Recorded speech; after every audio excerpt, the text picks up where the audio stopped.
Come the dusk.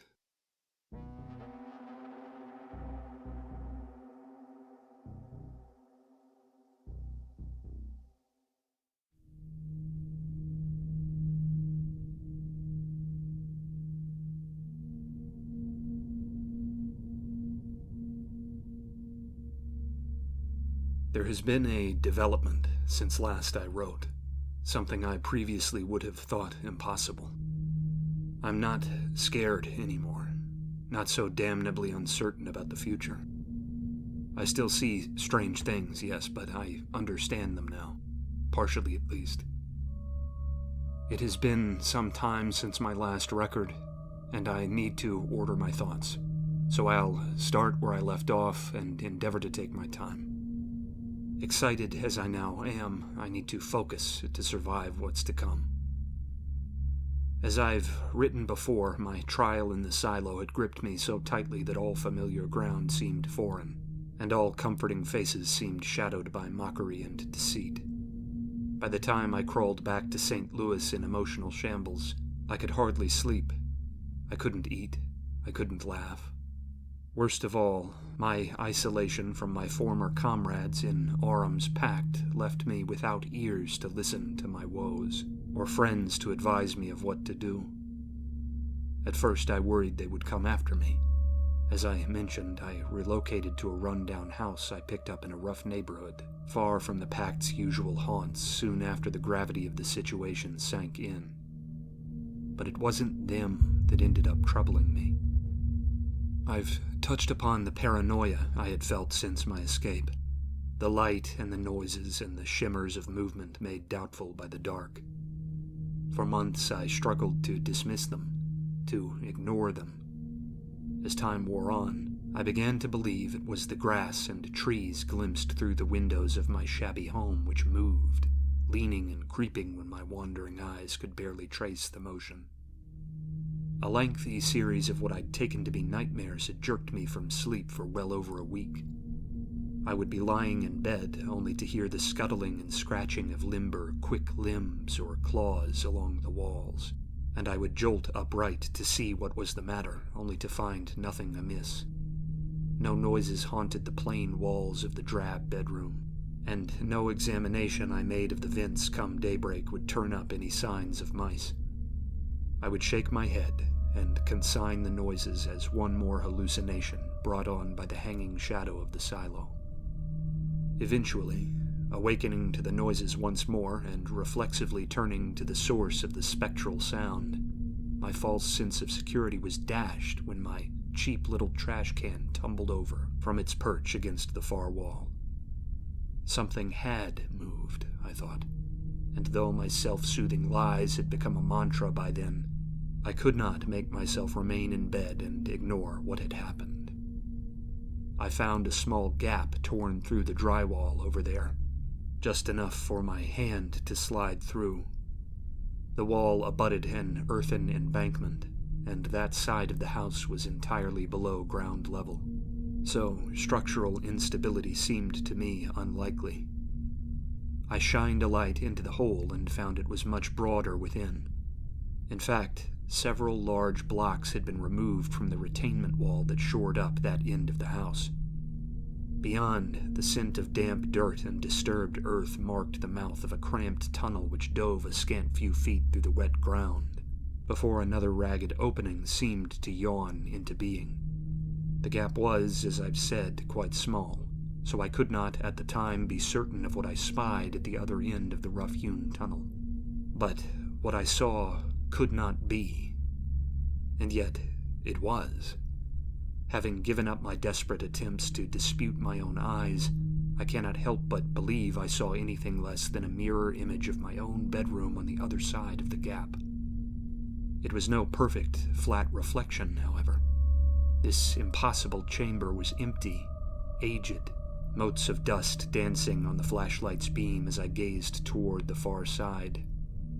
I heard nothing and saw no movement, yet I could not shake the gnawing sensation that I was not alone. I slid a heavy bookcase up against the hole, and sat there all the night listening for noises which, thankfully, never returned.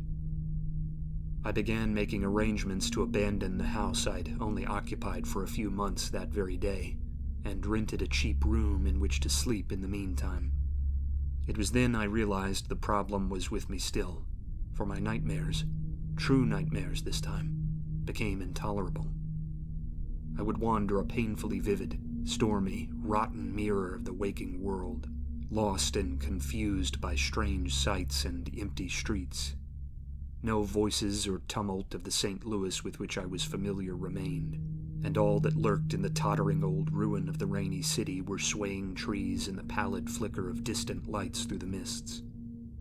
I would awaken to the scratching and knocking of things within the hotel's shabby walls, and imagined any moment might bring something awful slithering or skittering through into my darkened room.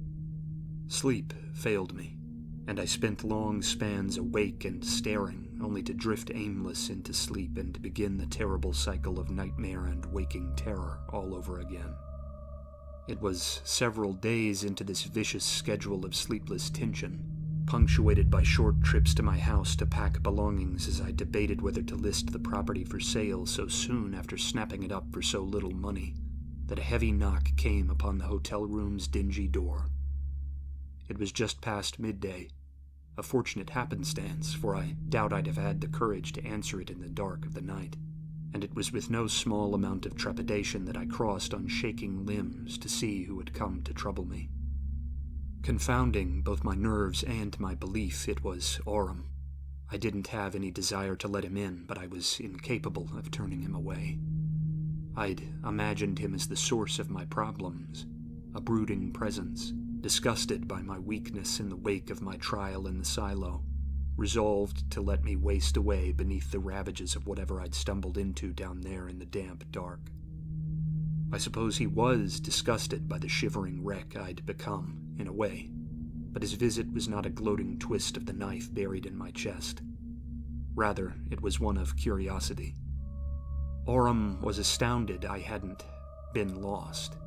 That was the phrase he used.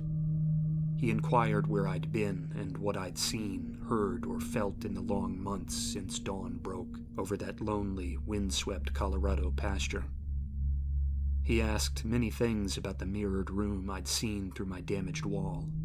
Aurum wished to know whether I'd attempted to break through to the other side, and seemed perplexed when I informed him I'd felt no urge to try. After so many months divorced from the strange company of the pact and its thrill-seeking members, I was eager to share these unspeakable things with anyone who would listen without laughing or dismissing or denying.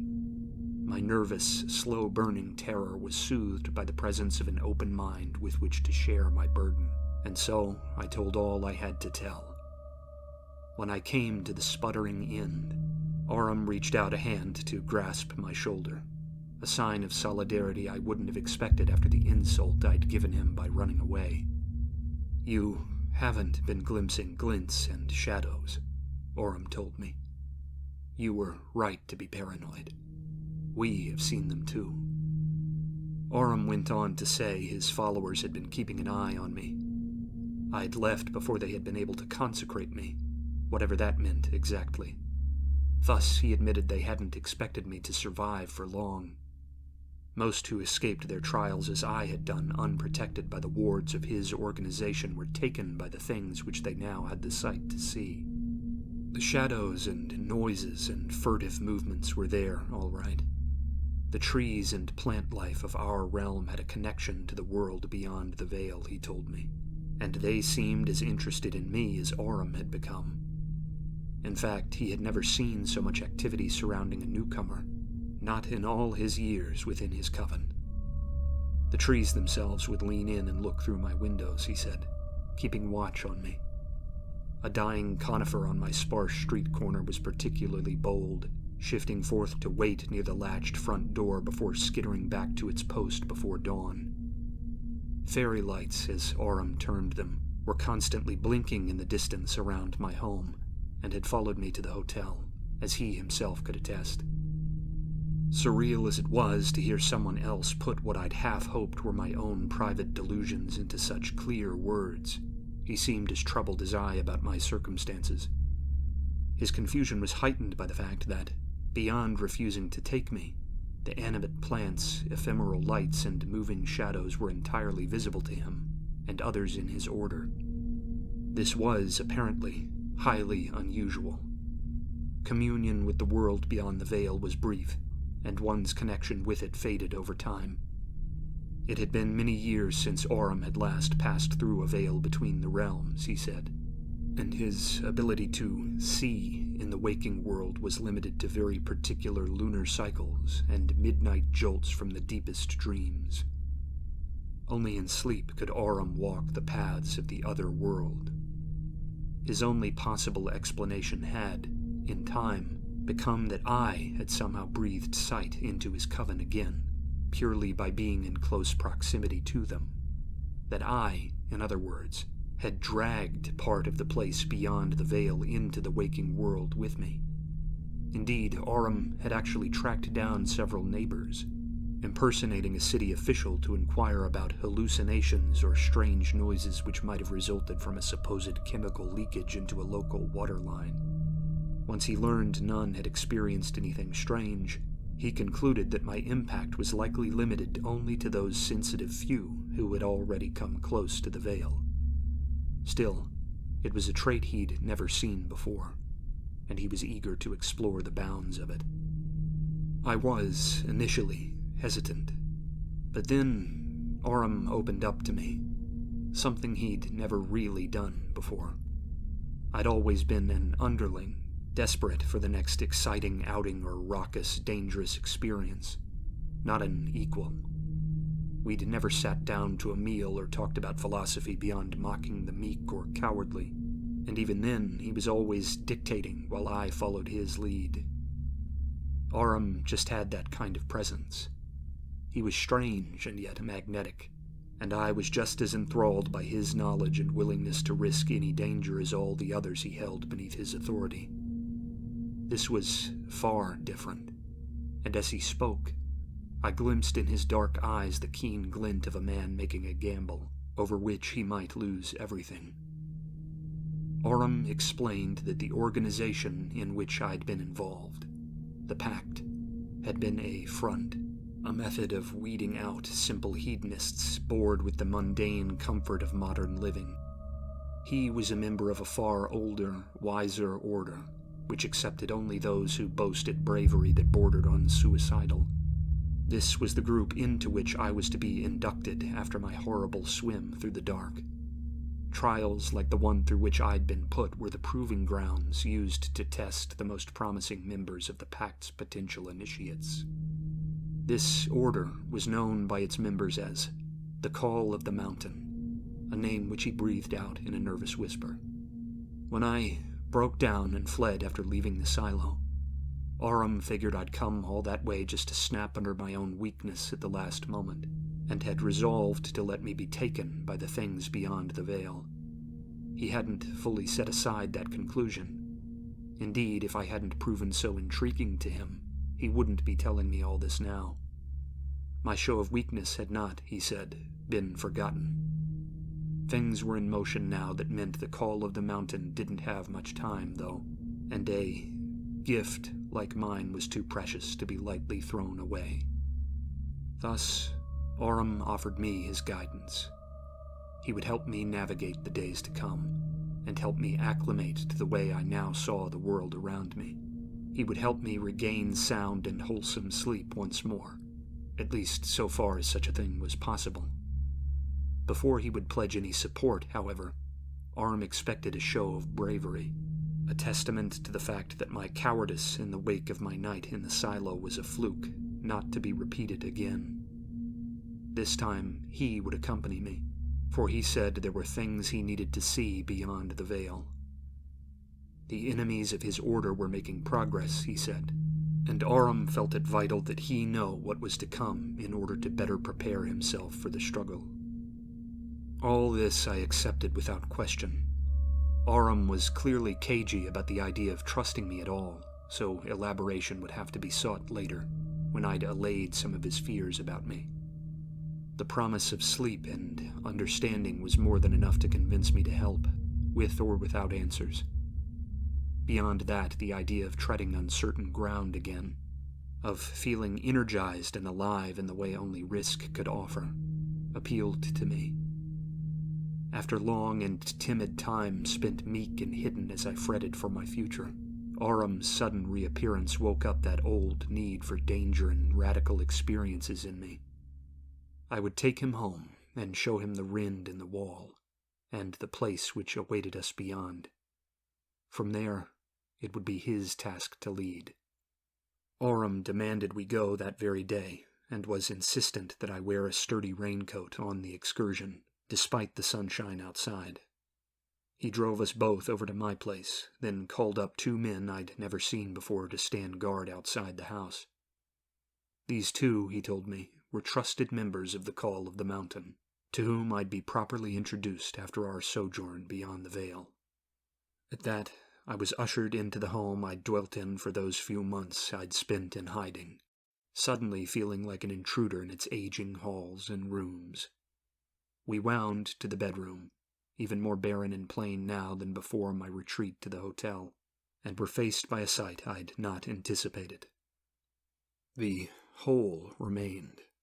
It had grown, though, so much so that an adult could walk upright through the rough-hewn tunnel beyond without ever having to do more than lean and stoop.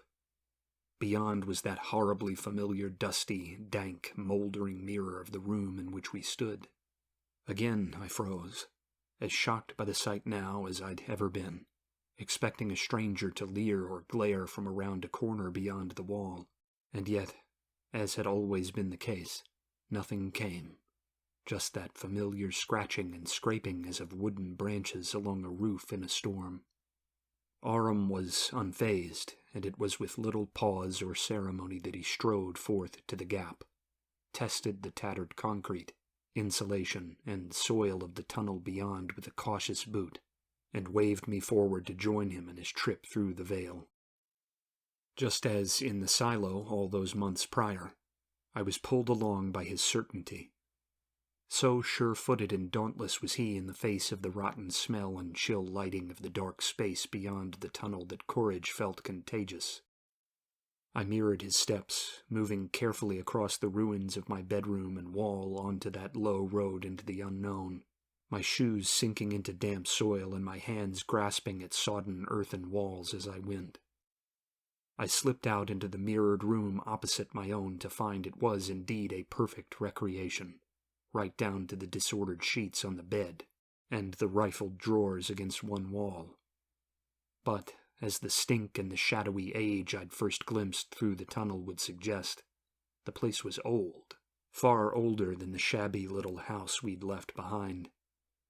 The light I'd brought revealed that the low ceiling overhead sagged with the wet weight of mold and decay, and the carpet underfoot was eaten through by lichen and moss, which squelched beneath my shoes as I walked.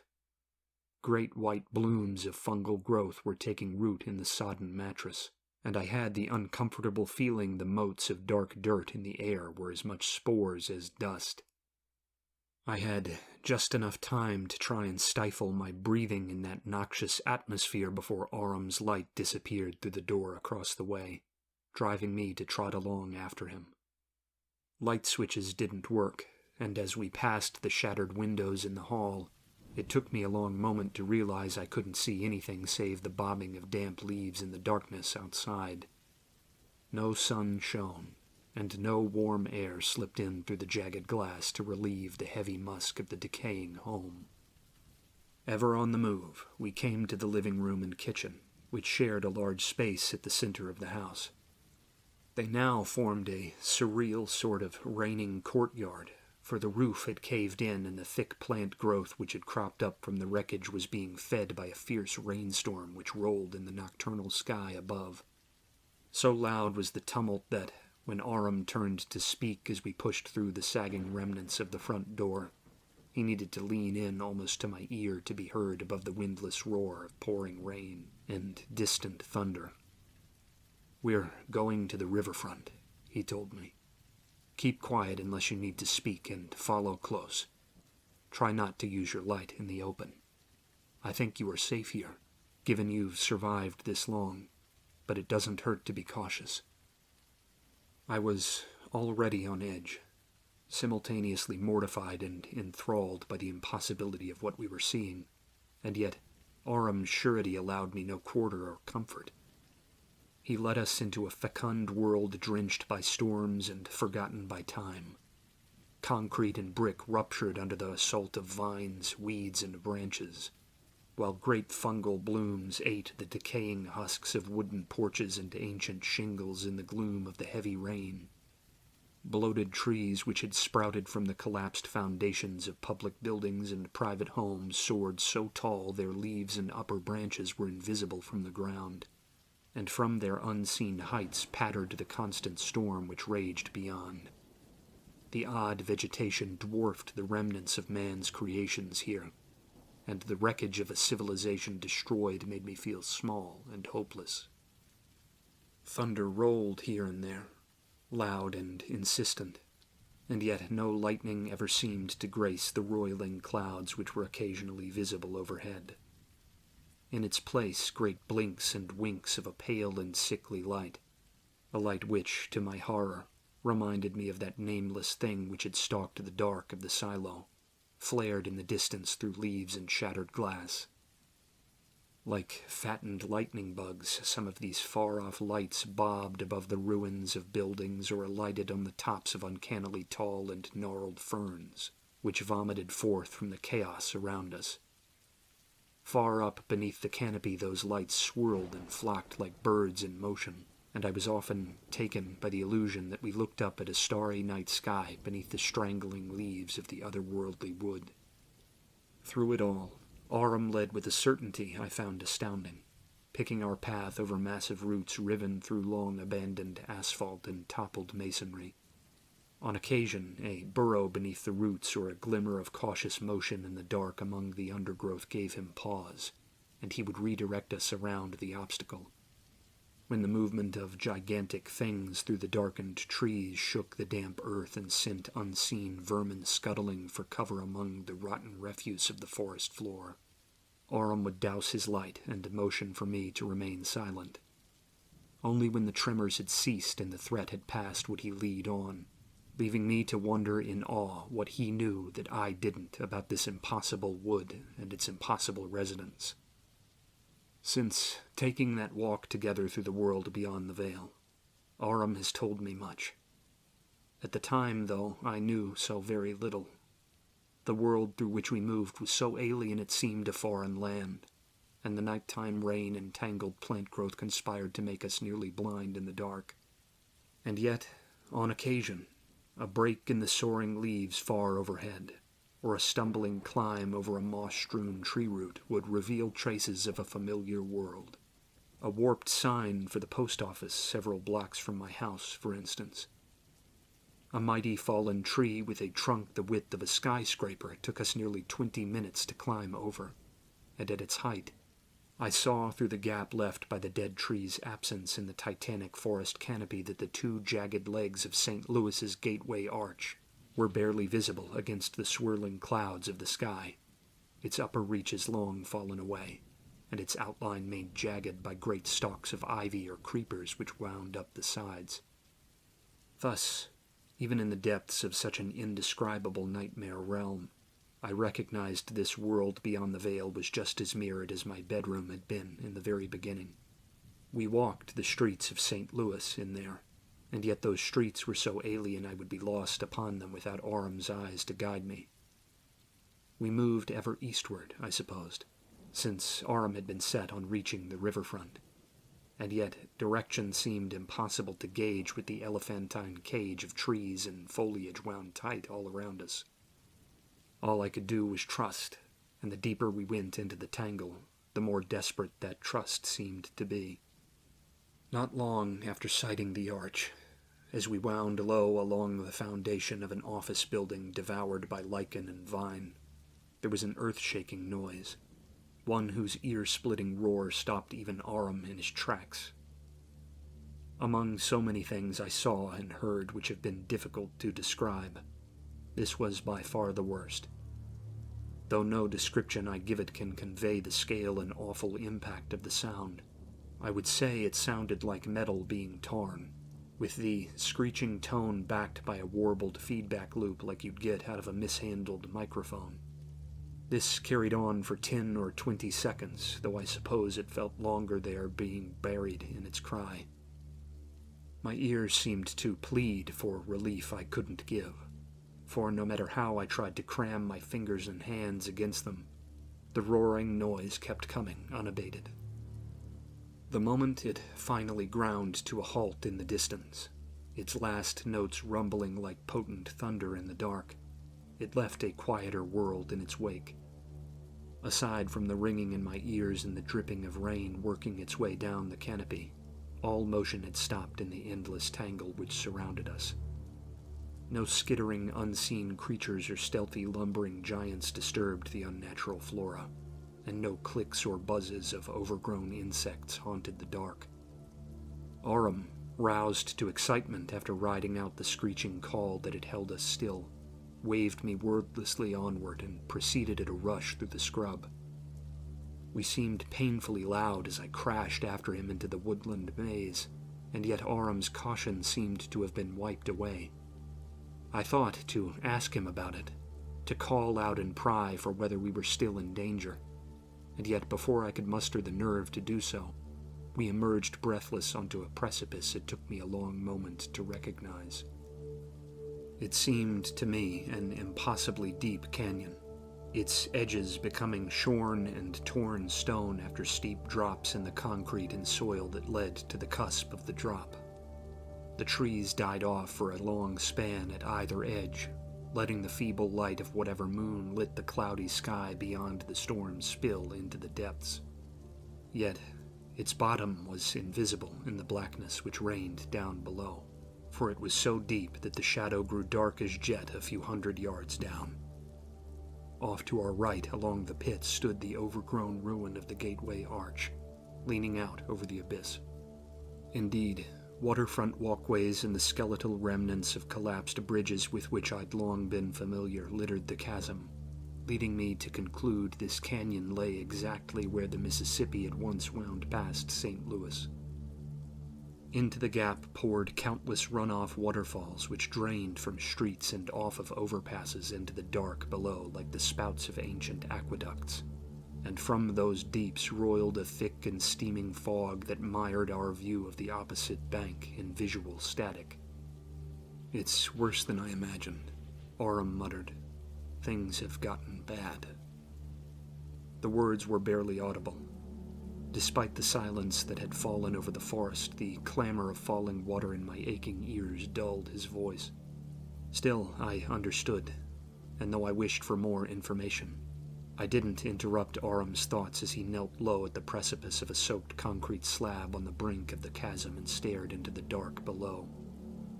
Then, in the distance along the trench, something huge surged up out of the darkness, scaling the wall with vast, gnarled limbs. It was a giant, I thought, more tree than flesh, but in the rough outline of a man, with great orbs of cold, gleaming light where its head might be. Again I was reminded of the light in the silo, and the lights orbiting the forest canopy behind us. The thing moved with a slow and methodical grace which, at its frightening size, was unnerving. It crested the opposite lip of the chasm, barely visible through the mist, and pushed hastily into the towering trees which awaited it there, disappearing from view as quickly as it had come. Then all that remained were the muffled sounds of its distant progress eastward through the woodland, and the dying tremor of its titanic tread upon the earth. We'd felt other tremors in the woods, heard the crashing of unseen giants among the overblown parody of nature through which we'd wandered. Was this what those had been? Were there more of them, already stalking the forest? Again that horrible metallic screeching sounded, this time louder, welling up from the bowels of the earth through the chasm, I realized, for with the noise came a humid blast of hot air, like the misty break of a tropic wave. Aurum drew back from the brink, careful on his legs as the ground took to shaking once more. There we waited, and when the noise at last died again, we saw another giant crest the opposite edge of the chasm, this time far to our left along the gap. It was little more than a shape amidst the vapor, and, like its fellow, it disappeared into the trees, its glinting eyes swallowed up by the choking leaves. Aurum withdrew some distance to an old awning which had once marked the entrance to an apartment building. It now tottered beneath the weight of age and mounded leaves, but beneath it was relatively dry. He flicked on his light, not bothering to mind his stealth anymore. From within his long leather coat, Aurum dragged a pen and paper, and with it he scribbled a message against the sole pane of solid glass left in the front doors of the building. I didn't lean in to read. Aurum was so absorbed I worried intrusion would anger him. Even at a distance, the characters seemed alien and foreign to my eyes, so even if I had drawn in close, I doubt it would have told me much. Drowned as I was in confusion about what I was witnessing, I left Aurum to his business, and watched as he finished his message only to return to the edge of the pit, and fling the folded note into the damp darkness below. After this, Aurum led us back through the forest.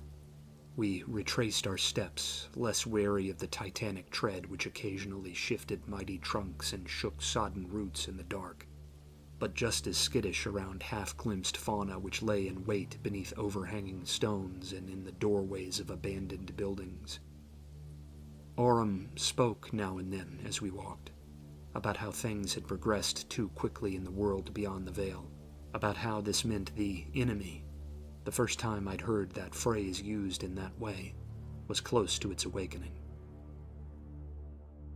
When, at long last, we pressed out through the tunnel into my own darkened basement once more, dusk had fallen over the real St. Louis, and I had little time to gain my bearings and launch failed attempts to rationalize what I'd seen. Aurum was bent on action, and after relegating the 2 men who'd kept watch during our expedition to sit in my kitchen, we sat on the back porch in the gathering gloom and discussed what was to come. I learned far too much to share here. Indeed, I don't think it would be safe to record the details as of yet. Right now, uninitiated eyes perusing my private papers would think me mad, and that's exactly how I'd like it to stay. Suffice it to say that Aurum's organization, this Call of the Mountain, was bound for a time of hardship and struggle for which few of them were prepared. Informal as it was, he inducted me right there as night drew in. The mountain referenced in the Coven's name is an old title, the name of a brooding and unpredictable force which rules the world beyond the veil. That world, the foreboding yet eerily beautiful plain through which we'd so recently walked, is the mountain's ideal and perfected earth, a world with the artificial binds and restrictions of civilization stripped away. The goal of the Call of the Mountain had once been to realize this mountain's goals in the material world.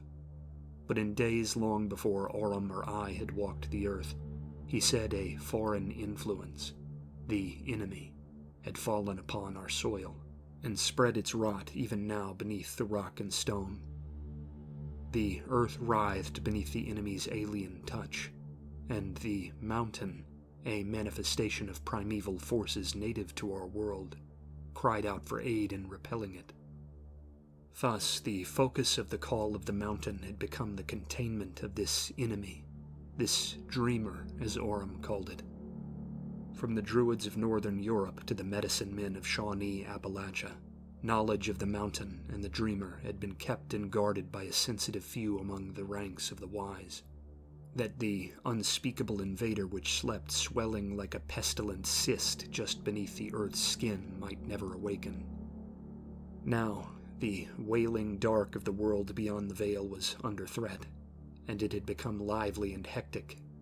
It was not as dangerous as it had once been, Aurum told me, for the things which served the mountain there were being called away. Their fight was with the dreamer, and they had no time to meddle with hunting intruders in their stormy dominion. This offers us opportunity, for if Aurum's hunches are correct, it will fall upon the Call of the Mountain to stop the catastrophe that's fast approaching not just us, but the world at large. There are storms over Appalachia, Aurum tells me. I've been so disconnected from news and current events that all the talk of floods and freak weather patterns which has crept out from the eastern mountains over the past couple weeks or so has been lost on me. Aurum tells me the storm will, given time, spill outward to gnaw at the world around the region, growing stronger and larger as the thing which sleeps there beneath the surface begins to rouse itself. The storm is a manifestation of the mountain's influence, Aurum says, a measure to contain the thing which seeks to destroy us. And yet, the storm alone will not be enough, and it will be pushed back. It will merely slow the process. It is, he says, up to us to act in the material world, where the mountain has little sway. The world is sick, or so the dreamer whispers to those who will listen, Aurum said. The enemy is right about that, but there are still a stolid few who aren't so sick, who remember what it is to risk everything. Stacked as the deck is against us, we still have a chance. I recall those words now to shore up my own strength.